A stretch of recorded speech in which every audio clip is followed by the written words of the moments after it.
New for you tonight here live at 10 o'clock, 8 years running, and it's still an unsolved, haunting, and horrifying Evansdale criminal case. Next Monday, July 13th, will mark the 8th anniversary of the kidnappings and murders of Lyric and Elizabeth. Well, tonight here at 10 o'clock, you're going to hear directly from the lead agent of the Division of Criminal Investigation on the status of this investigation as we ask the question, who killed Lyric and Elizabeth and why? Everybody that's lived in this community for any extended period of time has the investment in seeing this brought to a conclusion. Iowa Division of Criminal Investigation Special Agent Scott Rieger is now the lead investigator on the Lyric and Elizabeth case. Personally, it's a pursuit of endurance. It's a case of endurance, I mean, for me personally. So can you tell me approximately how many leads you've received over the 8 years, how many you still get? Well, I think within the last couple of years, when I first got it, we had approximately 1,580 leads, and my guess is in the last 2.5, 3 years, we've probably gotten an additional 200 to 300 on top of that. So we're approaching 2,000 leads, in 8 years. For so many, it's like it happened yesterday. The Cedar Valley community mobilizes in a massive land and lake search for 8-year-old Elizabeth Collins and her 10-year-old cousin, Lyric Cook Morrissey. Someone abducted and then killed the cousins who had gone on a bike ride that Friday the 13th in July of 2012. Their bikes and personal belongings were found at Myers Lake in Evansdale. Volunteer searchers turned out by the hundreds, but to no avail. 145 days later, on December 5th, hunters found the girls' bodies 20 miles north of Evansdale at the well-known Seven Bridges Wildlife Area in Bremer County.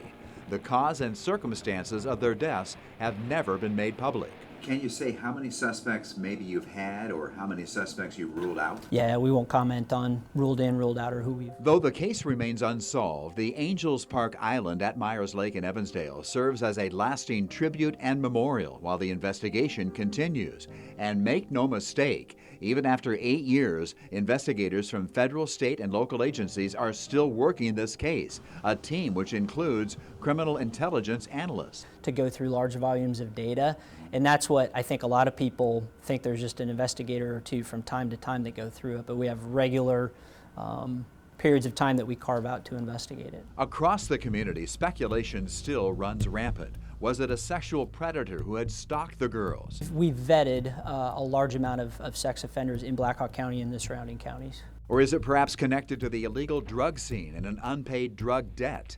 The girls were kidnapped only days before Lyric's dad, Dan Morrissey, was set to go on trial on drug charges to which he would later plead guilty, sending him to prison for decades. Yeah, we've gotten a variety of different criminal history backgrounds on the people that we have investigated and vetted.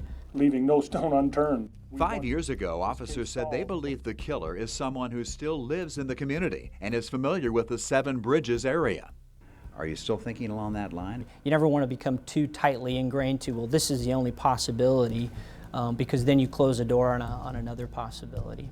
Law enforcement agencies, particularly in Iowa, are so well attuned to the Evansdale investigation. We're usually ahead of the game as it pertains to other investigations linking up with Evansdale. Special Agent Scott Rieger says the public still plays a key role in solving the murders of Lyric and Elizabeth.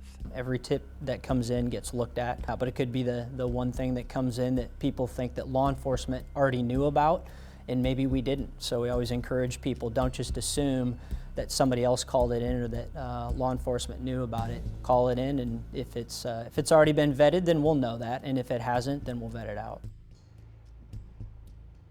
And Ron, it is a case which still touches the entire community. Oh, indeed it does, Abby. In fact, if we could only answer that question, who's responsible? I mean, there are a lot of things going on behind the scenes, believe me. So much that Special Agent Rieger cannot say, because these are facts that are known only to the person or persons involved. The evidence is all kept. The DCI war room, he calls it. There's always the possibility in this day and age, new DNA possibilities, new leads coming in, and maybe even guilt could come into play if someone knows who's responsible but for some reason has kept quiet all of these years. Maybe they could come forward.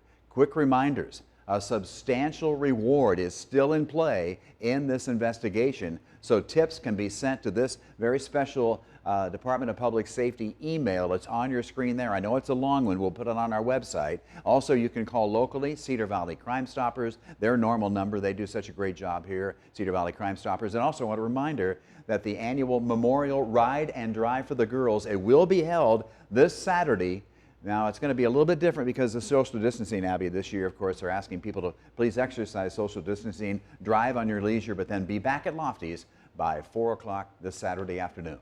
I think, talking to the agent, they believe that at some point this case certainly will be solved.